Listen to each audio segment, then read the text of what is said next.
Hi everyone, my name is Aurora and welcome to this video. Today I want to talk to you about my journey of starting to learn how to draw again, specifically fashion sketches. So if you're someone who is drawn to fashion sketches but can't find courage to actually start to draw, this video is for you. And before we start, I just want to ask you kindly to quickly hit that like and subscribe buttons so that we can meet again. Thank you. So when I was a little kid, like preschool and things like that, I loved to draw.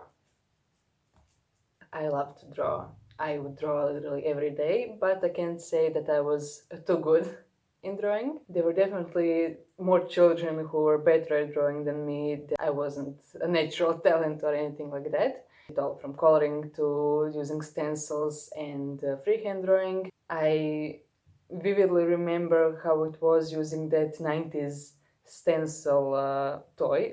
I don't know if you remember that purple wheel that had different outfit options and things like that so that you could create some new design. I got that as a hand-me-down from my oldest cousin, and I spent my whole early childhood using that stencil, but then I gave it away to my friend's little sister, unfortunately, because I would really love to have that in my hands again. Then going forward, I stopped drawing as much, especially typical childhood things, and I actually started trying to create outfits, especially dresses. I really loved learning how to shade those sketches of dresses so that they would look more realistic. Of course, they were nowhere near being realistic, but still I was trying. And then when I was around, I don't know, 12 maybe, I went to the library and got myself learn how to draw books. Still, I had a lot of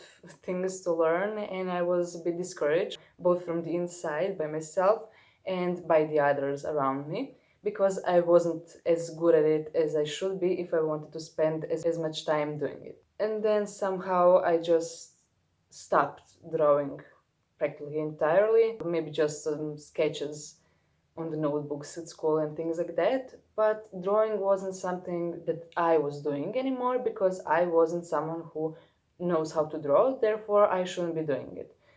There were a few people in my class and things like that who were artists and who could draw, who could paint and things like that.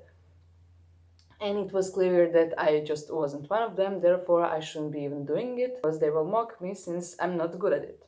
And also there is that capitalistic little pearl of wisdom that says that you shouldn't be doing anything if you're not good enough in it to actually monetize it. So I was just discouraged to even try. But I always had that little part of me that loved to draw, that loved to experience drawing and then to see actually how it looks afterwards and then put it away and take it out a few years later just to see what I was doing a few years ago, what I was feeling, and things like that. For that reason, doing art is always valuable for me, even though I'm not good at it. Now we're jumping 10 years into the future. In the meanwhile, I didn't draw almost anything, maybe, as I said, few sketches in the notebooks and things like that, but no actual drawings.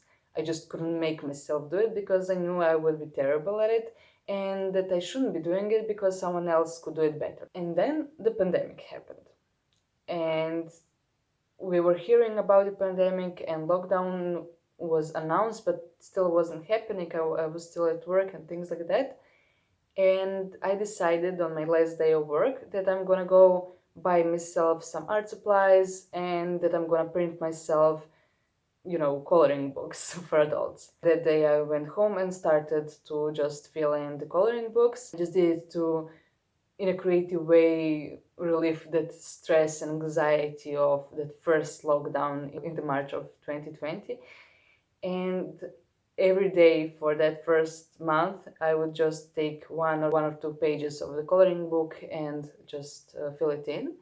And after a while, my hands started to itch for sketching. And I was saying myself, no, you shouldn't be doing that. It's not, you're not too good at it, etc., etc. And then I said, you know what? to hell with it. I am stressed, I need something just to express myself, just to forget what's actually happening in the world right now. And I just took some markers, I took some watercolors and things like that, and started drawing, and it was horrible. But I didn't get discouraged, I just love the process of it. And I even got myself a notebook for doing sketches, and I told myself that every day I will create one sketch just to practice my hands, my eye, and just to express that creativity in another way. Then another lockdown happened, and it was already summer of 2020 when I started taking online classes related to fashion. That's the moment when I started taking a course at London School of Trends and Milano Fashion Campus, and also some other courses as well, few of which had to do with fashion sketching. One of them was for sketching by hand, and one of them was for sketching digitally in Adobe Illustrator. Both of those courses I took at Udemy. This video is not sponsored, by the way, they have no idea I'm making this video. I just took those courses because they were less than $10, and although I didn't learn much from them, I still got enough courage from them to actually start drawing more. And then for a while I just use that notebook and some random pieces of paper to try to learn how to draw correct proportions of the human body, and then how to create fashionable human proportions which have nothing to do with reality. And then I started playing with the cuts and the colors and the styles of it all and things like that. Then a few months ago I downloaded an app for coloring. It's literally called Color App. And firstly, I started using it to draw by freehand, and then I learned that they have fashion stencils, so I would just apply that body and pose, and I would just draw dress or whatever it is on top of it.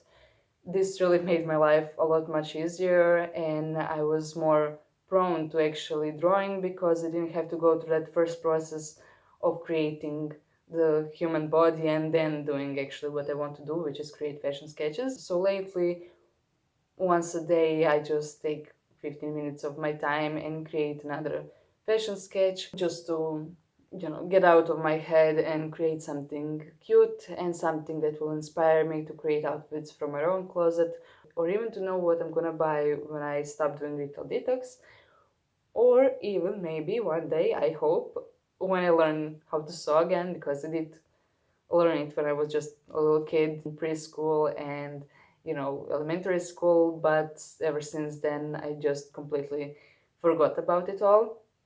I haven't touched a sewing machine for at least 10 years, maybe even more. So there's that. But I hope that one day I will get back to it, and then I will have all of these sketches to draw inspiration from for my actual fashion designs, which is amazing. I really hope I will be able to do it, and I hope I will be able to do it soon. Now, I can't say that I'm good at creating fashion sketches. Definitely not as good as most of the people who do it professionally. My plan is not to do it professionally at all. I do it for myself. I do it to express myself, to remember something, and to create new and exciting designs that I myself would love to wear, or maybe that I would love to see on a runway, or maybe even in a sci-fi movie. I created a few armors as well. Uh, Now I'm gonna show you a few of those pieces. I'm gonna do my best to show you them chronologically so that you can see if there is actually any improvement at all, or am I just stuck at the same skill level, which is probably true.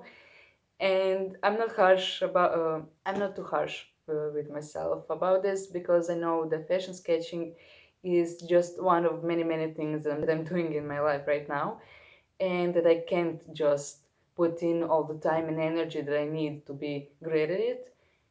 And I also know, because of all the previous experiences, that even if I managed to put in the time and money and the energy and all that, that I still wouldn't be as good as others, because I'm just not a natural talent for arts. But here I have to say that one of the things that helped me uh, to get more courage to draw and to show my art with you even is a TED talk that I watched a few years ago about why you think you can draw and everybody can draw. I will insert some clips if I can find them here, just so you could hear it as well. And it's interesting, isn't it? It's a little bit like people think of spelling or singing. They think, well, you can either do it or you can't. But I think you can. Because when people say they can't draw, I think it's more to do with beliefs rather than talent and ability. So I think when you say you can't draw, that's just an illusion. And today I'd like to prove that to you.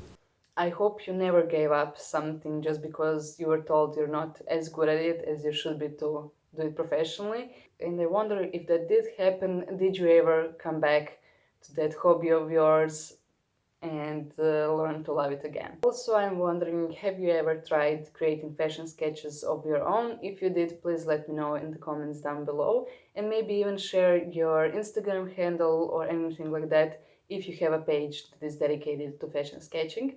Honestly, looking at fashion sketches on Instagram and things like that was my gateway from looking at online shops a year ago when I started doing retail detox, so that's why I value fashion sketch accounts. Also, I have an Instagram profile of my own dedicated just to fashion sketching. It's called Created by Aurora. It has literally, I think, 25 followers, but I don't care. The main purpose of that profile isn't to gather a huge following there, it's to actually create a diary of that journey that I'm going through of relearning how to draw again. The byproduct of gathering those sketches and this video also is to inspire you to do the same, maybe not with fashion sketching, maybe not with the drawing specifically, but with something else that you just gave up because you thought that you weren't good enough, because you couldn't monetize it, even though you don't have to. If you have living conditions, you're not obliged to find a way to make a living out of everything you do. Not all of us are influencers or lifestyle gurus or anything like that, so we shouldn't have pressure on ourselves that we should be great at everything we do. We are human, we are learning, we are making mistakes, but that's just part of the journey. And I really believe that everyone should have freedom to express themselves creatively. I think that's what I wanted to say in this video. I just wanted to create this to remind both myself and you that we don't have to monetize everything we do, that we can be bad at something that we do, but that doesn't have to stop us doing it. So even if someone else tells you it's horrible, even if objectively it looks bad, doesn't matter. It is the work of your own hands and mind, and you should be always proud of it. And yeah, that will be all. I hope you enjoyed watching this video. Hope you found it helpful and inspiring. And also thank you so much for all of your support. At this point, views are coming at a rate of 100 per day, which is mind-blowing. And I just want to thank you so much for all of it. It really means a lot. It makes me want to keep on going. And if you hit that subscribe button, I will see you some other time. Bye!